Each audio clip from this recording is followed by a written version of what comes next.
Gloria al Señor. Pues hay coros celestiales y los coros necesitan de un director, hermanos, si no, imagínense. Porque el que hace voz de barítono tiene que saber cuál es su papel, el que hace contralto y todas esas cosas, soprano, todas esas voces diferentes tienen que saber cuál es su papel.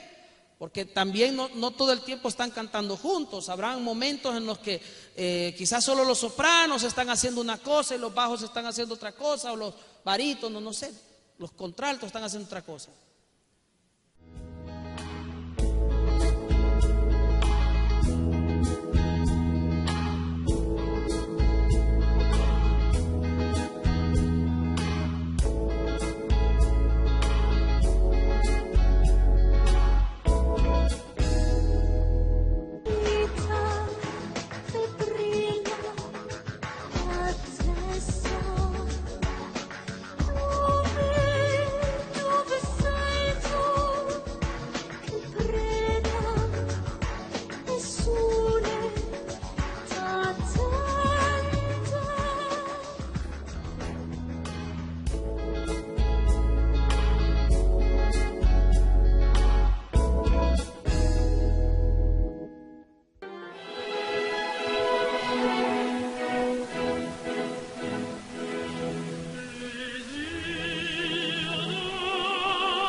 Ne me quitte pas, il faut oublier tout, peut s'oublier, qui s'enfuit déjà, oublier le temps des malentendus et le temps perdu, à savoir comment oublier ces heures qui tuait parfois coup de pourquoi le cœur de bonheur. Ne me quitte pas, ne me quitte pas.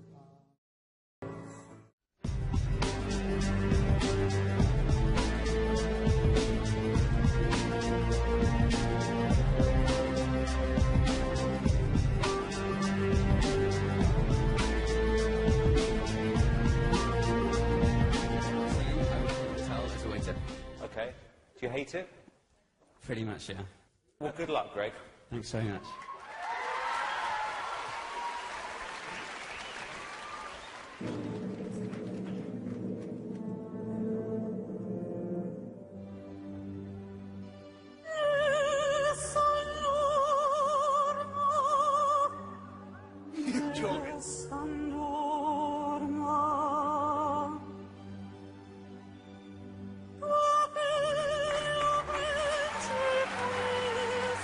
Is that on the tip or is that it? Is that it?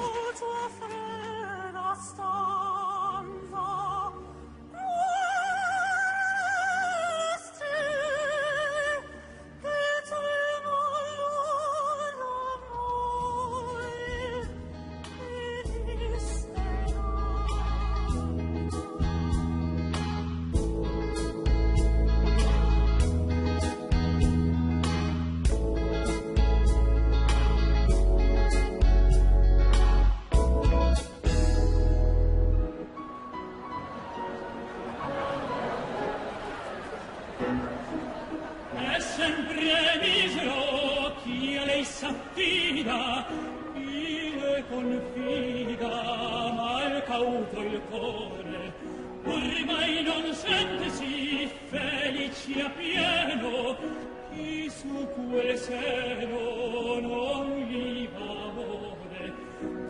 La donna è mobile, quale un mal vento, muta da te.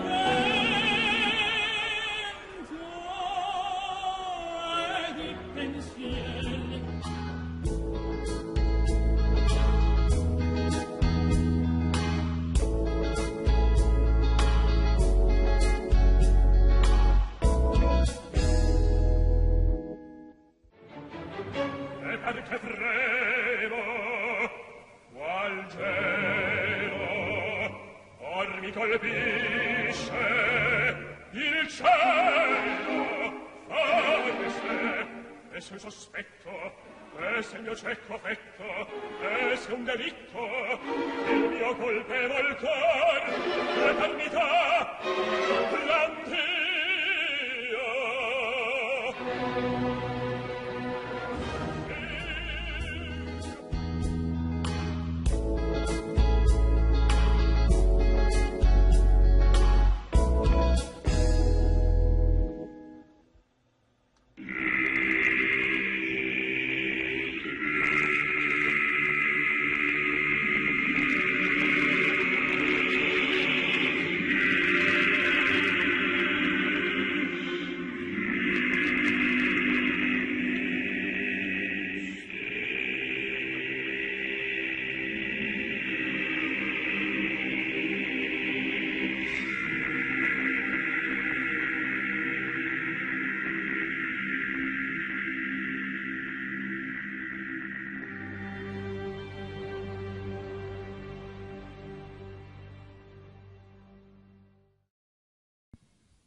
Y eso, si existe en la tierra, no existirá en el cielo. Claro que sí.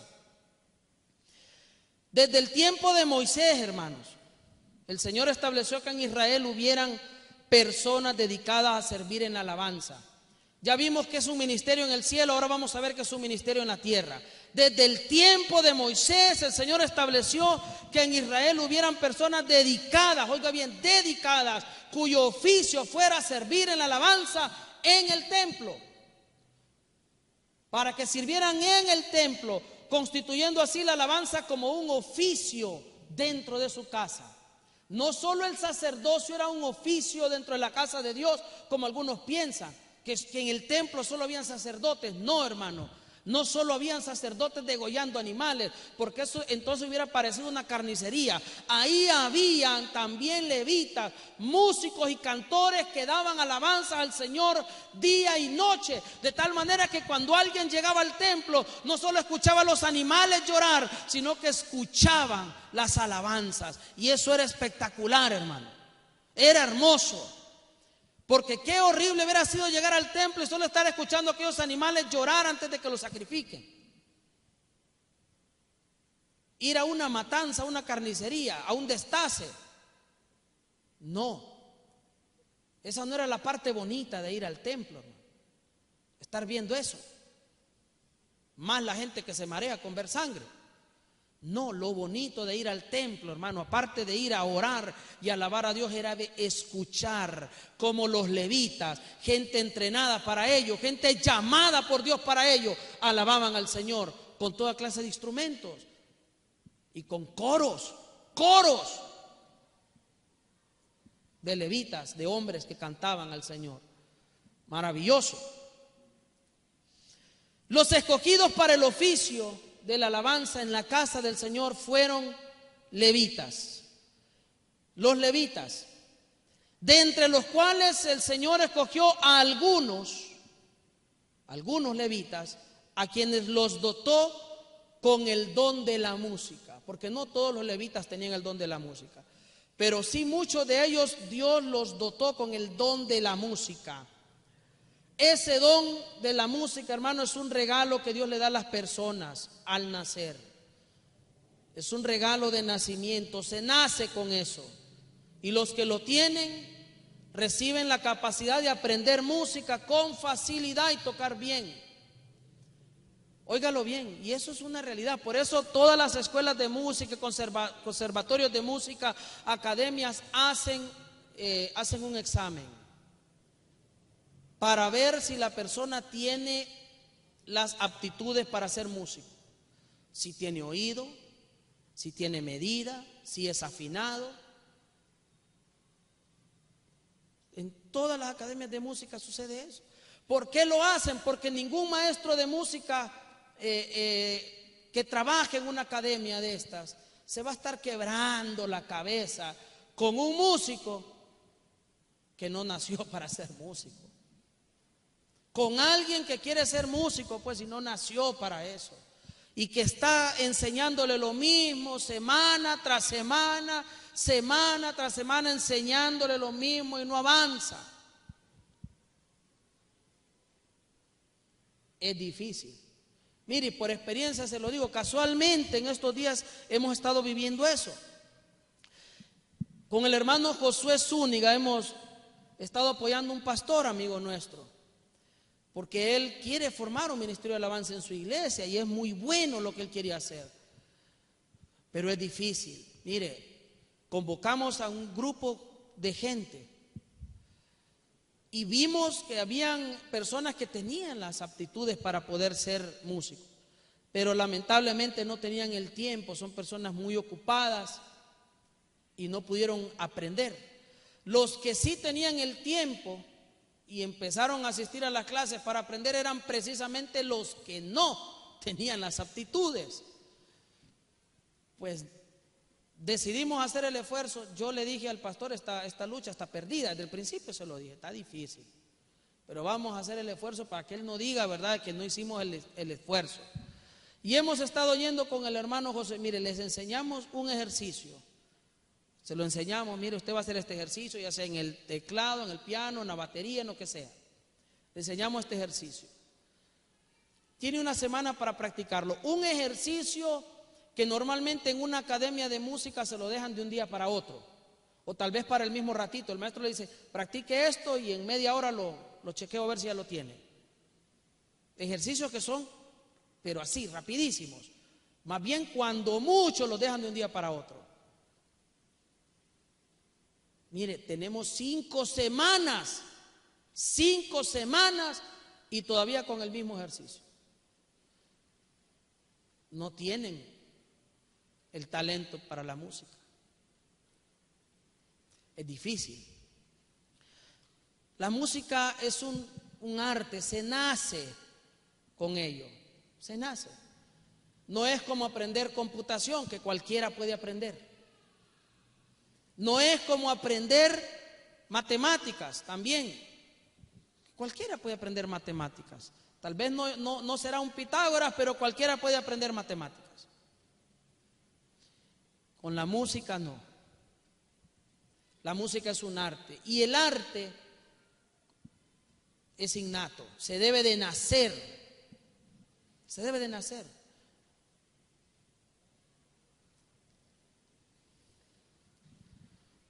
Es difícil. Y cuán difícil nos es a las iglesias pequeñas formar un músico, más difícil todavía. Y nosotros sembramos, ¿y quién cosecha? Las mega iglesias. Las mega iglesias cosechan. ¿Por qué? Porque, mire, dígame usted qué mega iglesia ha formado un músico de esos que tocan ahí. Pregúntese usted, le voy a mencionar iglesias de Tegucigalpa o de Honduras, pues, que es nuestro país, que es lo que conocemos nosotros. ¿Cuántos músicos habrá formado Vida Abundante? ¿Cuántos músicos habrá formado el CCI? ¿Cuántos músicos habrá formado Amor Viviente? La mayoría de esos músicos se forman en otras iglesias pequeñas y después se ven seducidos por ese deseo de ser famosos y de ¿para qué voy a tocar en una iglesia de 100? Mejor me voy a una iglesia de 5,000, donde voy a salir en televisión. Y prefieren irse a esas iglesias. Bueno, pero eso, después vamos a tocar más ese tema. Vamos a leer en el libro de Efesios, capítulo 4. En la carta a los Efesios.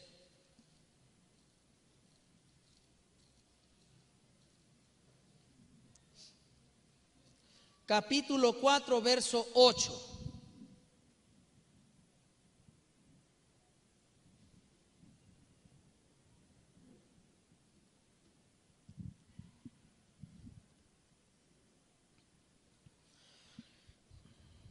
Por lo cual dice, subiendo a lo alto, llevó cautiva la cautividad y dio dones a los hombres. ¿Ve?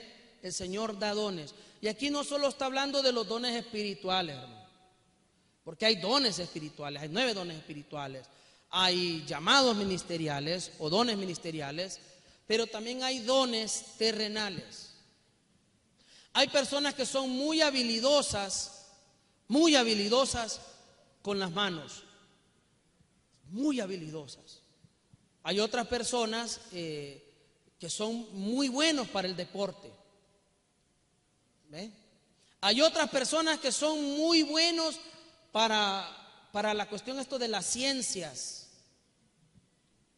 Hay otras personas que son muy buenos para cocinar y llegan a ser chef famosísimos, reconocidos. Y así, cada quien recibe de Dios algo, un don, para que pueda hacer algo aquí en la vida. El Señor reparte dones. Dice también la palabra del Señor en el libro del Éxodo, vamos a ver, en el capítulo 31.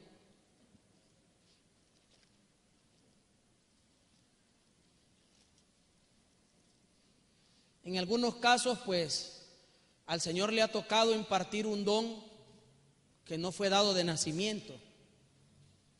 Oiga bien, pero ha sido por motivo de fuerza mayor. O si alguien le pide, pues también Dios puede dárselo. Porque el que pide, recibe. El que busca, halla, y al que llama, se le abrirá. Éxodo 31:1. Habló Jehová a Moisés y le dijo: mira, yo he llamado por su nombre a Bezaleel, hijo de Ur, de la tribu de Judá, y lo he llenado del Espíritu de Dios en sabiduría y en inteligencia, en ciencia y en todo arte, para inventar diseños, para trabajar en oro, en plata y en bronce, para labrar piedras y engastarlas, tallar madera y trabajar en toda clase de labor. He puesto junto a él a Aholiab, hijo de Asimac, de la tribu de Dan,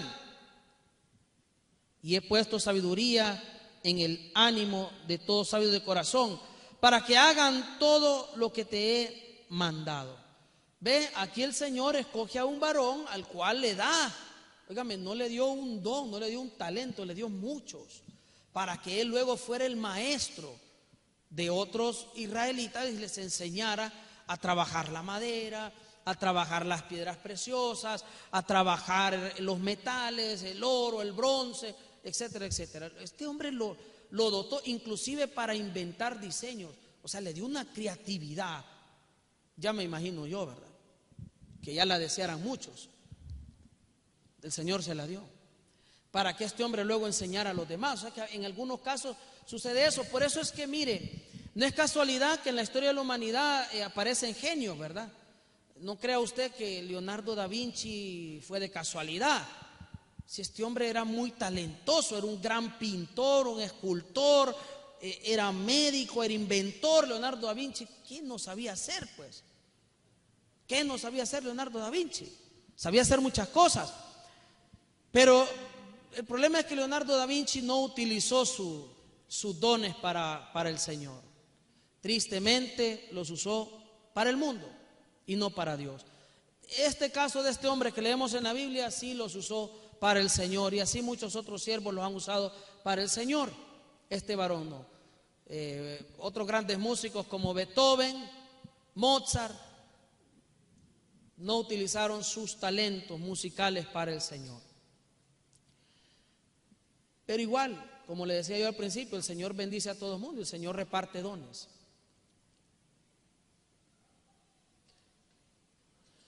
Vamos a leer ahí en el primer libro de las Crónicas, capítulo 15.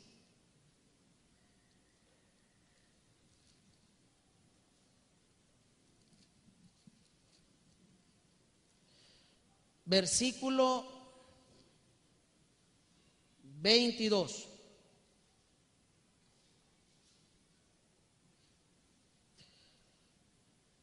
Mire quiénes son los que deben de estar encargados en esta cuestión de la música.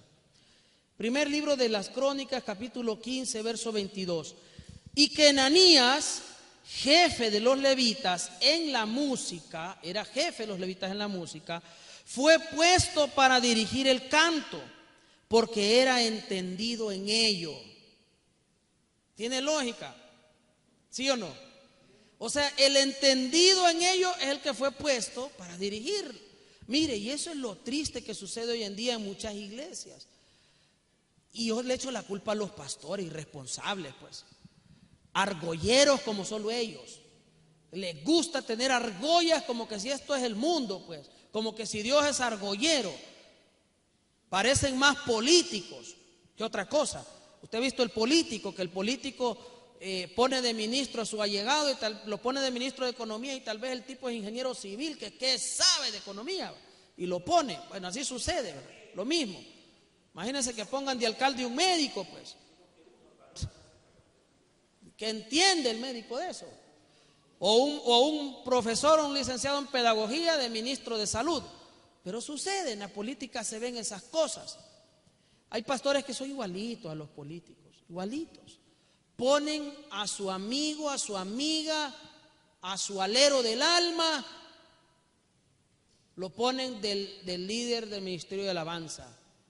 Y tal vez es una persona que no entiende nada de lo que es la alabanza.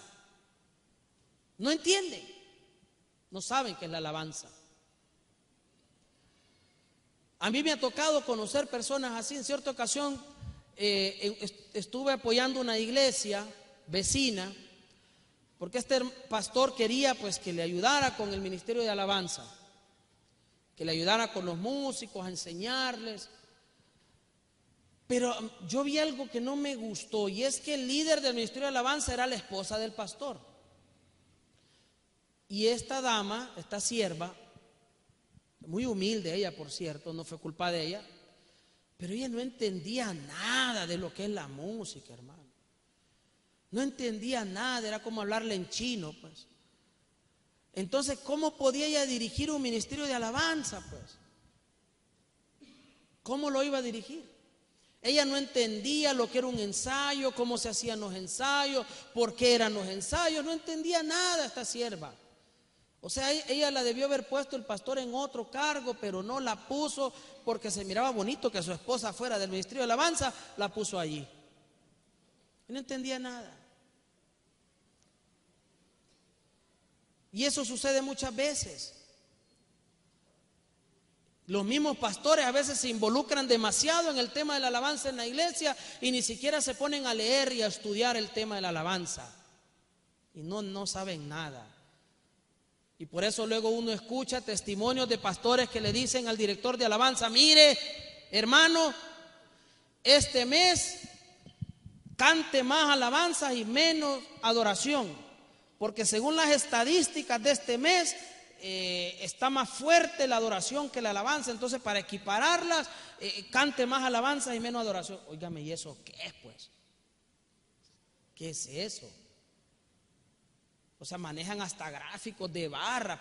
O sea, el tipo contaba cada culto el domingo cuántas canciones de alabanza cantaron y cuántas de adoración, y medía el tiempo, cuánto tiempo fue en alabanza y cuánto en adoración, y luego hacía unas gráficas, y al mes tiraba unos resultados y decía: no, hoy, este mes estuvo más fuerte la adoración o estuvo más fuerte la alabanza. Qué tremendo. O sea, la ignorancia de estos tipos duele, hermano. Es dolorosa escuchar semejante ignorancia de un pastor. O sea, zapatero a sus zapatos, pues. Lo que tiene que hacer un pastor es poner como líder del ministerio de alabanza, encargado del ministerio, pues, a un hermano de buen testimonio, nacido de nuevo, instruido en la palabra, lleno del Espíritu Santo, pero que sea músico. No es fácil. No es fácil. De por sí hallar un músico es difícil. No es fácil, pero tampoco es imposible. Si un pastor se pone a orar y ayunar y pedirle al Señor, Dios va a hacer que a su iglesia le llegue un hermano que sea músico, que sea talentoso. Y si este pastor es buen pastor, si hace la labor que Dios le encomienda, lo va a formar bien, lo va a discipular bien, para que este hermano después dirija el ministerio. Pero no lo va a discipular en 2 meses como hacen otras iglesias. Discipulados de 2 meses, hermano, por favor, discipulados de 2 meses. 2 meses duran los discipulados. Qué tristeza. Y Jesucristo, que discipuló a sus 12 por 3 años, un poquito más. Y no una vez a la semana, una horita a la semana. Todos los días los tenía con él. 365 días. Y qué calidad de maestro tuvieron los 12, dígame. ¿Qué mejor maestro que Jesús? No lo hay, pues. Mire, podríamos licuar a todos los maestros del mundo y no nos sale pero ni un 5% de lo que era Jesús. O sea, Jesucristo fue el maestro de maestros por excelencia. Era un super pedagogo, pues, con un conocimiento que nadie se le acerca, pues. Por muy experimentado que sea un rabino y se lleve leyendo la Biblia todos los días, nunca le va a llegar ni a los tobillos al Señor. Esa calidad de maestro tuvieron los discípulos. Y aún así no dijo el Señor, bueno, como es tan intensivo este curso, ¿verdad? Basta con un mes. No, los tuvo todo el tiempo hasta que Él murió. Mire, si el Señor hubiera vivido un par de años más, ahí hubieran estado con Él. Es el Señor. Qué maravilloso. Y hoy en día un discipuladito ahí medio remedo, chapucero, unas cuantas hojitas, fotocopias ahí. Y ya un discipuladito de 2 meses. Ya estuvo, solo les enseñan que Cristo murió en la cruz por nosotros, que resucitó al 3er día y que nació de una virgen, ya estuvo. Pregúntenle a la gente si saben algo de algo, no saben nada de nada. Terminan sabiendo nada de nada, es tremendo. Pues si en una iglesia no hay alguien que dirija el ministerio de alabanza, el pastor tiene que orarle al Señor y la misma congregación también. Tienen que orar, porque el ministerio de alabanza es indispensable, es importantísimo. Los sacrificios que le damos a Dios hoy en día es alabanza, fruto de labios que confiesan su nombre. Ya no sacrificamos animalitos, sacrificios para expiación de pecados ya no hay, porque Jesucristo fue el sacrificio. Pero sacrificios de alabanza sí hay. Antes también sacrificaban animales para alabar a Dios. No solo sacrificaban animales como expiación, también habían holocaustos que alababan al Señor. Sacrificios de paz, sacrificios de alabanza habían. Hoy en día el sacrificio de alabanza ya no es un animal, es lo que cantamos para Dios, nuestra alabanza para Dios. Amén. Bendito sea el Señor. ¿Cuántos le dan la gloria?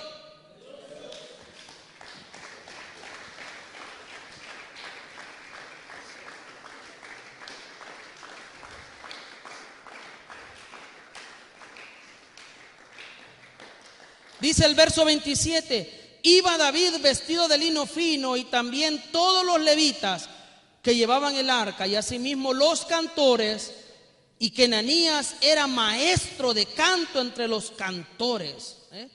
Maestro de canto. Es un oficio, pues. Este hombre no sabía hacer otra cosa, su oficio era eso. Su llamado era eso. Así que su trabajo era servir al Señor como maestro de canto. Y no solo era maestro, cantaba este hombre también. Porque ¿qué maestro de canto no canta, verdad? Si para enseñar a cantar hay que cantar. Dígame usted, ¿se puede enseñar a cantar sin cantar? Se puede, hay que cantar. Si imagínense si querer enseñar matemáticas sin saber sumar, restar, multiplicar y dividir. Si no se sabe las tablas, por eso lo primerito que usted aprende en matemáticas es eso, sumar y restar, después multiplicar y dividir, y después lo demás. Así es. Dice el capítulo 25, vamos a saltar hasta el 25, verso 1. Yo no sé cómo dice el subtítulo en su Biblia, pero en la mía dice distribución de músicos y cantores. Es que mire, si usted lee la Biblia se va a dar cuenta que la alabanza era un ministerio, pues, completo. No era un medio ministerio o un ministerio ahí chiquito, ¿verdad? Que no servía para nada. Era un superministerio, pues. tan importante como el sacerdotal, óigalo bien, tan importante como el sacerdotal, y el que diga que no es porque es un ignorante de la Biblia, sinceramente, porque no ha leído la Biblia. Debería dedicarse mejor a otra cosa.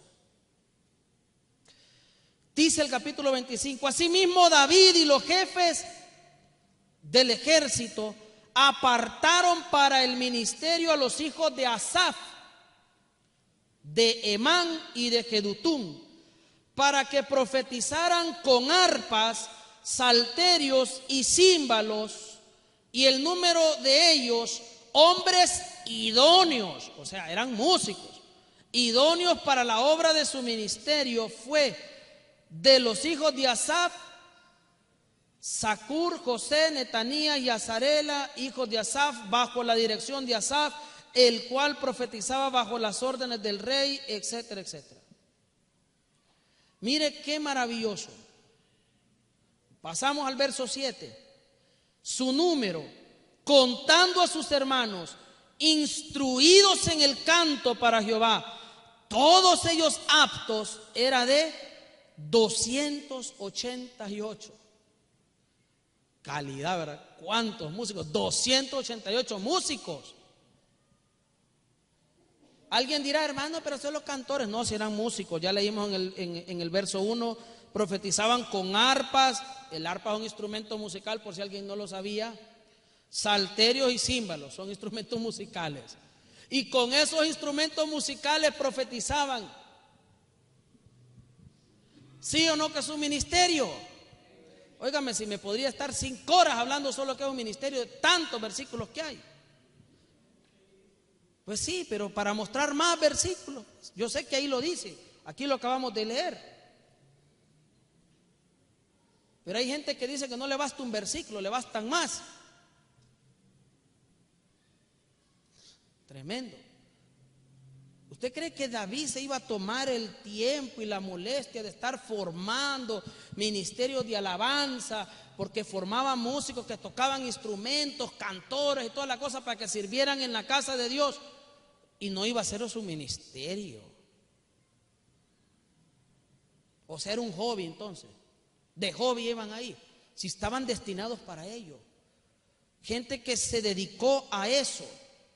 Mire, y es más, dice el verso 8, echaron suertes para repartir los turnos del ¿qué? Servicio.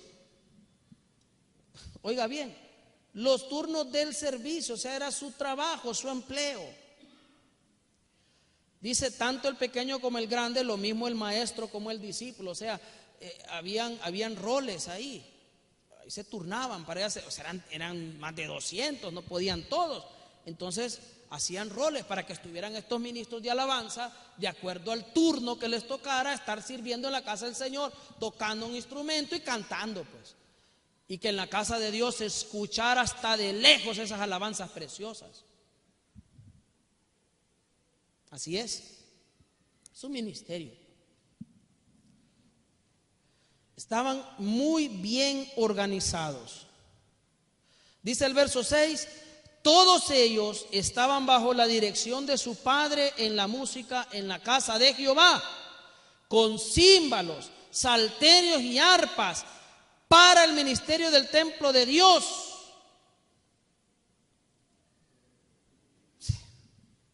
¿Qué más, pues? ¿Qué más? Información necesitamos, ¿qué más evidencia necesitamos para entender de que sí, el ministerio de la alabanza es un ministerio, por más que a muchos predicadores les duela, pues solo porque no son músicos? ¿Sabes que le tienen envidia al ministerio de la alabanza? Yo nunca voy a decir que es más importante la predicación que la alabanza, jamás. Son iguales de importantes, ambas son importantes. No voy a decir yo que es más importante la palabra que la oración, son importantes. La oración, la alabanza, la palabra del Señor son cosas que van a la par, hermano, no hay una más grande que la otra. Y el que diga eso es que también, por favor, ¿verdad? Ignoran la Biblia, no conocen nada. Son neófitos, pretenden ser maestros y no saben nada. ¿De qué le sirve a usted la palabra si no ora, pues? De nada le sirve. ¿De qué le sirve pasar orando si no tiene la palabra? Tampoco de nada le sirve. ¿Y de qué le sirve tener la palabra y orar si no alaba a Dios? Pues hay que alabar a Dios. La alabanza es importantísima. Son tres cosas vitales.